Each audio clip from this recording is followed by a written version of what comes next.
Welcome to Abhinav Bharat. నేను లోకేష్. మనం చిన్నప్పటి నుంచి వరల్డ్ వార్ 1 విన్నాం, అలానే వరల్డ్ వార్ 2 విన్నాం. ఫ్యూచర్లో వరల్డ్ వార్ 3 అనేది రావచ్చు అనేది కూడా విన్నాం. కానీ అది వస్తుందో రాదో తెలియదు, కానీ ప్రస్తుతానికైతే టెక్ వార్ అనేది జరుగుతుంది. అసలు ఏంటి టెక్ వార్ అనేది మనం ఇప్పుడు తెలుసుకుందాం. రీసెంట్గా చైనా గూగుల్ని తన దేశానికి ఇన్వైట్ చేసింది. ఎందుకంటే ఏదైతే ఇప్పుడు మనం గూగుల్లో వాడుతున్నాం, యూట్యూబ్ కానీ ఆ సెర్చ్ ఇంజిన్స్ కానీ మాకు ఇవ్వండి, మేము ఒక ప్రాజెక్ట్ని టేక్ ఓవర్ చేస్తామని చెప్పింది. దానికి గూగుల్ టీం కూడా ఓకే అనుకొని ఒక టీం అనేది చైనాకి వెళ్ళడం జరిగింది. అక్కడ వాళ్ళకు ఉన్న అల్గారిథమ్స్ మొత్తం చైనాకి ఎక్స్ప్లెయిన్ చేసింది.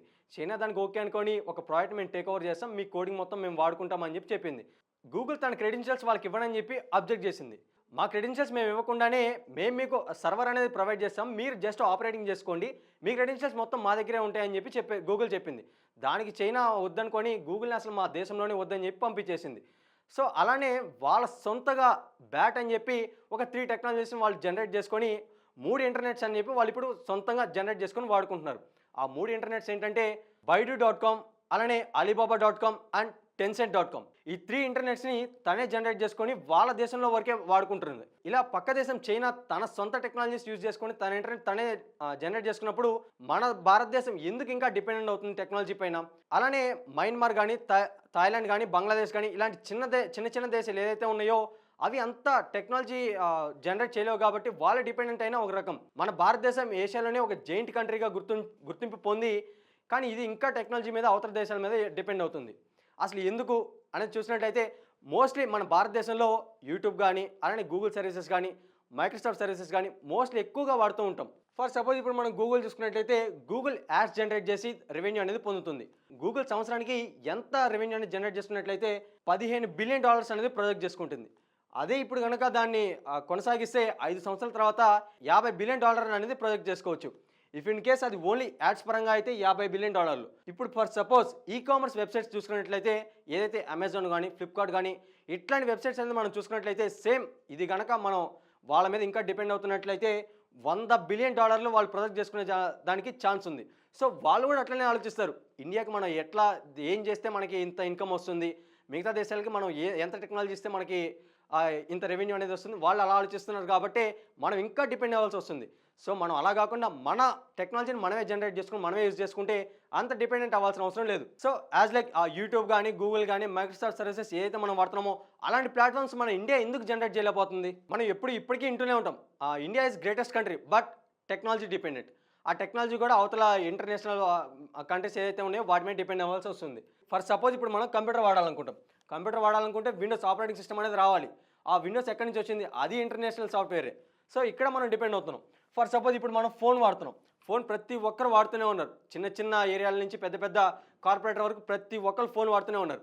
ఈ ఫోన్ మన ఇండియాలో వాడుతున్నామంటే మన ఇండియా వాళ్ళు జనరేట్ చేసుకున్నారా, లేదంటే మన ఇండియా వాళ్ళు తయారు చేసుకున్నారా? ఏం లేదు. ఫోన్ వాటికి ఇక్కడ అసెంబుల్ చేసినా కానీ దాంట్లో ఉండే సాఫ్ట్వేర్ మాత్రం ఆండ్రాయిడ్ కూడా మన ఇంటర్నేషనల్ దగ్గరే మనం డిపెండ్ అవుతున్నాం. అలానే Google services, Google and Microsoft services, Excel కానీ, వర్డ్ కానీ, ఇంకా గూగుల్ షీట్స్ కానీ, ఎక్సెల్ షీట్స్ కానీ, ఇది ప్రతిదీ మనం డిపెండ్ అవ్వాల్సి వస్తుంది. సరే, ఇప్పటికీ మన ఇండియా తన సొంతంగా ఏం తయారు చేసుకోలేదంటే తయారు చేసుకుంది. లావా, ఇన్ఫినిక్స్ ఇట్లాంటి కంపెనీస్ అనేది తన ఇండియాలోనే మ్యానుఫ్యాక్చర్ పెట్టుకొని, ప్లాంట్లు పెట్టుకొని తనే ఫోన్స్ రివీల్ చేస్తుంది. ఇఫ్ ఇన్ కేస్ ఇప్పుడు మనం లావా కానీ, ఇన్ఫినిక్స్ కానీ, ఫర్ ఎగ్జాంపుల్ ఇంకా ఏ బ్రాండ్ అయినా కానీ తను కన్సిస్టెంట్గా ఎప్పటికప్పుడు అప్డేట్ చేస్తూ కొత్త మోడల్స్ తెస్తుంటే మన ఇండియాలో బయటికి పోయి మనం ఇప్పుడు ఐఫోన్స్ కానీ ఇట్లాంటి వాటి మీద ఆధారపడకుండా మన సొంత ఓఎస్ మీద మనం డిపెండ్ అవ్వచ్చు. ఇలా ఎప్పటికప్పుడు అప్డేట్స్ ఇస్తూ మనం మోడల్స్ మార్చుకుంటూ కొత్త అప్డేట్స్ వస్తుంటే ఏదైతే ప్లాట్ఫామ్స్ ఉన్నాయో అది కూడా మన సొంతంగా తయారు చేసుకునే ఛాన్స్ ఉంటుంది. పక్కన ఇంటర్నేషనల్ వాళ్ళ మీద డిపెండ్ అవ్వకుండా ఉండొచ్చు. సో దానికి అనుగుణంగానే రీసెంట్గా జోహో అని చెప్పి ఒక కొత్త అప్లికేషన్ అనేది రిలీజ్ చేశారు. ఇది జోహో కార్పొరేషన్ వారు రిలీజ్ చేశారు. ఇది ఎక్కడుందంటే చెన్నైలోని ప్రముఖ సాఫ్ట్వేర్ ఇంజనీర్స్ దీన్ని రిలీజ్ చేయడం జరిగింది. అసలు ఇది ఎందుకంటే ఏదైతే ఇప్పుడు మనం గూగుల్ అండ్ మైక్రోసాఫ్ట్ సర్వీసెస్ వాడుతున్నామో వీటిని కంప్లీట్గా వ్యానిష్ చేసి మన దేశ ప్రజలకి మన సొంత టెక్నాలజీ వాడుకోవాలని చెప్పి ఈ జోహో అప్లికేషన్స్ అని చెప్పి రిలీజ్ చేశారు. ఇందులో ఉన్న ఫీచర్స్ ఏంటంటే సేమ్ ఎక్సెల్ కానీ, వర్డ్ కానీ, జీమెయిల్ కానీ ఎక్కడైతే మనం దీన్ని ఇంటర్నేషనల్ సర్వీసెస్ వాడుతున్నామో same as like that Zoho mails, Zoho spreadsheets ఇలాంటివే జోహోకి సంబంధించినవన్నీ మనం వాడితే, ఇలా మన సొంత భారతదేశంలో జనరేట్ చేసుకునే టెక్నాలజీ మనం వాడితే ఇతర వాళ్ళ మీద మనం డిపెండ్ అవ్వకుండా ఉండొచ్చు. రీసెంట్గా union IT minister Ashwini Vaishnaw కూడా పీఎం మోడీ కాల్ జాయిన్ అవ్వడానికి స్వదేశీ అంటే మన భారతదేశంలో తయారు చేస్తున్న జోహో కాల్స్ నుంచే నేను అటెండ్ అవుతున్నాను, మీరు ఇక్కడి నుంచి అదే వాడండి అని చెప్పి పిలుపునిచ్చారు.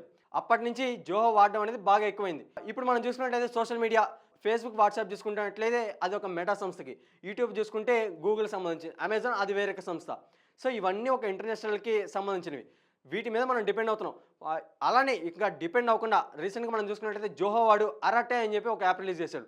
సేమ్ యాజ్ లైక్ అది ఎలా వాడాలంటే వాట్సాప్ ఎలా అయితే వాడుతున్నామో అలానే మనం అరాటే అనేది యాప్ వాడుకోవచ్చు. అలానే మనం ఫేస్బుక్ కానీ సామ్సంగ్ కానీ చూసుకున్నట్లయితే ఫేస్బుక్ అండ్ సామ్సంగ్ ఇవన్నీ బాగా స్టార్టింగ్ ఒక ఇన్నోవేటివ్తో స్టార్ట్ అయినా ఇప్పుడు బాగా గుర్తింపు పొందే సంస్థలకి ఎదిగిపోయినాయి. ఇవన్నీ ఎక్కడి నుంచి వచ్చినాయి?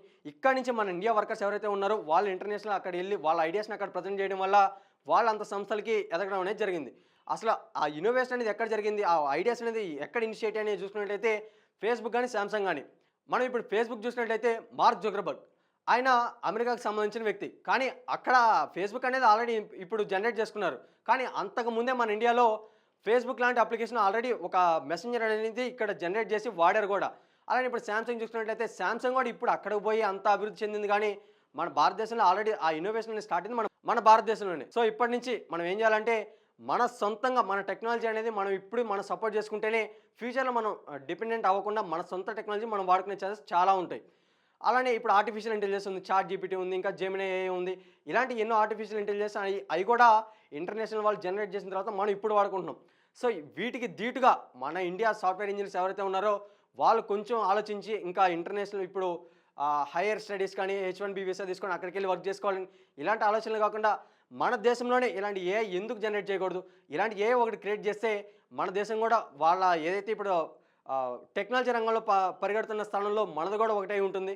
కాబట్టే ఈ జోహో అనేది కొత్త అప్లికేషన్ రిలీజ్ చేసి మళ్ళీ కొత్త టెక్నాలజీస్ని రిలీజ్ చేసింది. సో దీనికి మనం సపోర్ట్ చేసుకుంటే మన ఫ్యూచర్లో టెక్నాలజీ కూడా మన వాళ్ళ మీద డిపెండ్ అవ్వకుండా మన సొంత టెక్నాలజీ మీద మనం నిలబడే ఛాన్సెస్ చాలా ఉంటాయి. ఇలాంటి మన స్వదేశీకి సంబంధించిన ఈ ఒక్క జోహో యాప్నే కాదు, రీసెంట్గా అభినవ్ భారత్ అని చెప్పి కొత్త అప్లికేషన్ కూడా రిలీజ్ చేసింది. ఇది ఏంటంటే ప్రజలకి లీడర్కి మధ్య ఒక వారధి లాంటిది. ఇక్కడ ప్రజలకి ఏ సమస్యలు ఉన్నా ప్రతిసారి లీడర్ దగ్గరికి వెళ్ళలేరు, మళ్ళీ వాళ్ళ సమస్య ఎవరికి చెప్పుకోవాలో తెలియదు. సో ఇప్పుడు అభినవ్ భారత్ ఏంటంటే వాళ్ళ సమస్యని దాంట్లో పోస్ట్ చేస్తే మోస్ట్లీ లీడర్ దగ్గరికి తీసుకెళ్లేంత సపోర్ట్ అభినవ్ భారత్ టీము ఇస్తుంది. అలానే లీడర్ చూస్తే వీలైనంత త్వరగా పరిష్కారం అయ్యే మార్గం కూడా చాలా ఉంటుంది. సో ఇలాంటి యాప్స్ని మనం సపోర్ట్ చేసుకుంటే ఫ్యూచర్లో మనం ఎవరి మీద డిపెండ్ అవ్వకుండా మన సొంత టెక్నాలజీ మనమే సపోర్ట్ చేసినట్లు ఉండిద్ది. సో దీని మీద మీరు కమెంట్స్ ఏంటో కమెంట్ రూపంలో తెలియజేయండి.